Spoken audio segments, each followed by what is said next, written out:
One of the things that makes the O'Neill unique is that there's not a production element, so one doesn't tend to think that she's auditioning her play for that theater to be produced or not.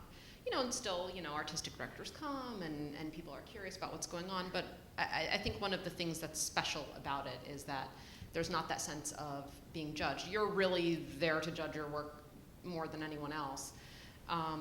And so,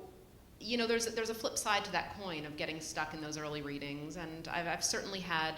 disastrous readings where I just wanted to run out of the room within 3 minutes because something was going wrong. I luckily did not have that experience at the O'Neill, had quite the opposite. But the flip side of that coin, kind of being on this side of the fence, okay, now I've had a production, now I've had a few productions, is my family, who had never, they weren't a theater family at all, but they started going to the theater to see my work. They saw early readings, and it's funny, they got into this habit, and they hold it to this day, where they will come to an opening night of a play I have just worked so hard on, I haven't slept, and I'm, and an opening night, they give me a hug and they congratulate me, and they always say, but that first reading, that was my favorite version of it, which is, it's interesting because it's, John talks about getting a shovel and actually digging the ground, and that's what each new play does at the O'Neill, where you feel like,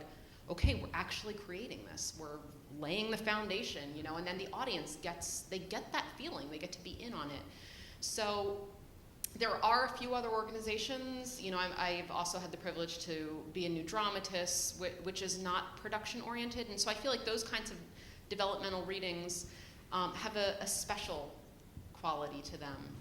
It is protected, I guess, to use your word, but